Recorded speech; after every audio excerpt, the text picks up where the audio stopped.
This is Democracy Now!, democracynow.org, the War and Peace Report. I'm Amy Goodman.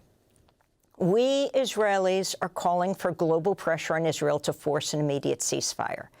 That's the headline of an open letter signed by more than 3,000 Israelis, along with our next guest, the Israeli political scientist Neve Gordon. The letter concludes by noting the leaders of many countries make repeated statements about the horror they feel and verbally denounce Israel's operations, but these condemnations are not backed by practical actions. We're replete with empty words and declarations. Please, for our futures and the futures of all the residents of Israel and the region, save us from ourselves and use real pressure on Israel for an immediate ceasefire, the letter says. For more, we go to London. We're joined by Neve Gordon, professor of international law and human rights at Queen Mary University of London. His recent Al Jazeera article is headlined, "Israel's Taken Human Shields to a Whole New Criminal Level." He's co-author of Human Shields, A History of People in the Line of Fire, and co-editor of Torture, Human Rights, Medical Ethics, and the Case of Israel. Neve Gordon, welcome back to Democracy Now! Can you start off actually by talking about what this letter says and the number of people is, the last time we looked, it was 2,000 Israelis who've signed it. Now it's over 3,000. Professor Gordon.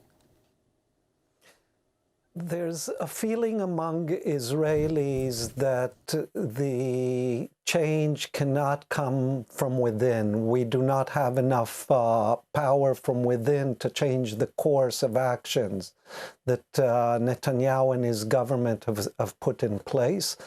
And the only way to stop the violence, to stop the genocidal violence in Gaza, to stop the violence in Lebanon, and to stop future attacks and geopolitical war in the region is that leaders in Europe and leaders in North America, particularly the United States, put their leg down and say enough is enough, and threaten Israel that if there is no ceasefire, they will sanction Israel, they will stop arms trade with Israel, they'll stop sending Israel money, and ultimately stop trading with Israel. So our belief is to save the populations that inhabit this region, we need such an action.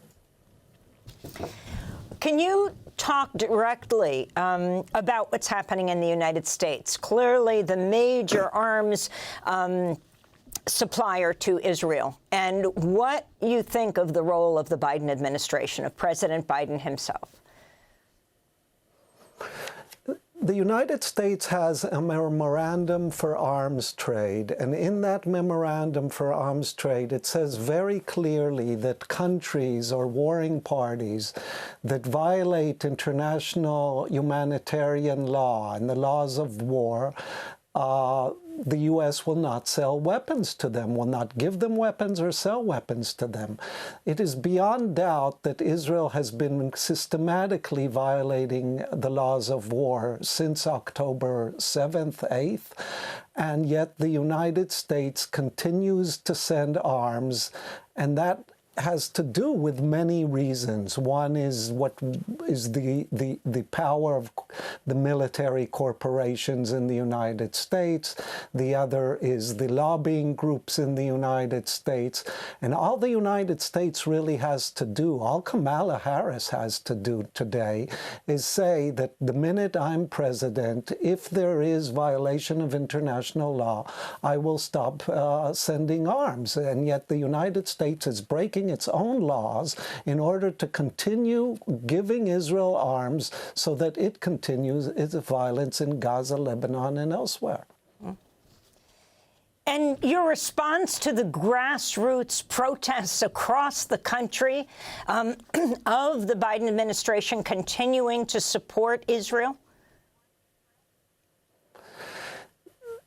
There's a major gap, both in the United States, but all across Europe and North America, between civil society and the political and financial elites. The civil society has been saying now for over a year, enough, we want ceasefire, we're against this human catastrophe, we're against what Israel's doing to the Palestinian people, we want the Palestinian people to enjoy self-determination, region to enjoy statehood like everyone else. And yet the political and financial elites are continuing as if nothing is happening, supporting Israel. Here and there's a kind of criticism from Biden, and yet Netanyahu is doing exactly like as he wants to do, and the Biden administration is not doing anything. And there's fear from donors here during an election campaign. It's a very complex system, but what we see is this major gap between the two kind of poles, the civil society pole on the one hand and the ruling political and financial elites. And I think we just need to continue doing what we do until we get them to follow their own laws as they appear, for example, in the Memorandum of Arms Trade. Professor Gordon, does Netanyahu have a plan for Gaza? And what about these negotiations that are now taking place in Doha, in Qatar? Apparently, Egypt has proposed a 2-day ceasefire, release of 4 hostages. What is happening there, and what do you think needs to happen?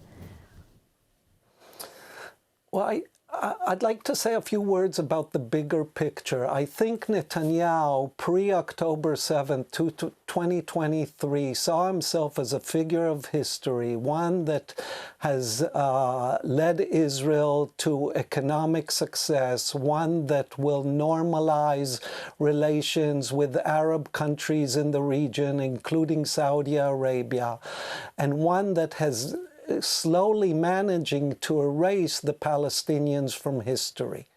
Come October 7th and the failure of the Israeli intelligence, and after 35 weeks of protest against the judicial overhaul, and the death of 1,200 Israelis and 250 Israeli hostages, he understood that his position in history has changed, and he's trying to rebuild that through, I think, 3 axes.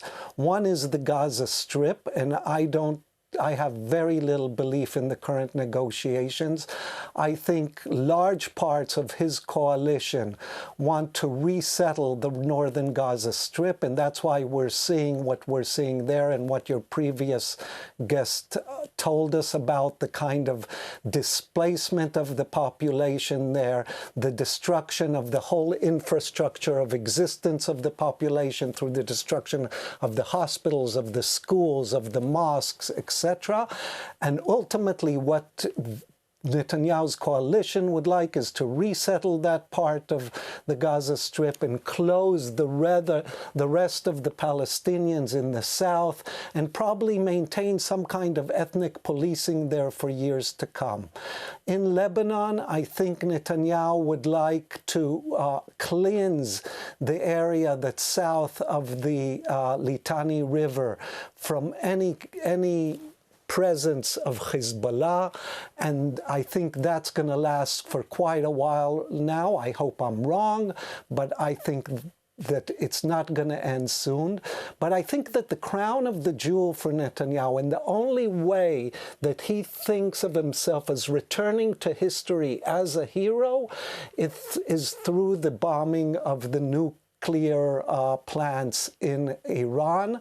I think everything is leading in that direction. Again, I hope I'm wrong, but I think now Netanyahu will wait for the elections on November 5th, and then he'll decide how to continue on that strategy. So I think the talks now in Doha are more of a cosmetic to a large process that we see unfolding now in Israel and the Middle East. Professor Gordon, we just have a minute, but you begin your recent Al Jazeera piece headlined, "Israel's taken human shields to a whole new criminal level," writing, quote, "The use of human shields in war is not a new phenomenon. Militaries have forced civilians to serve as human shields for centuries.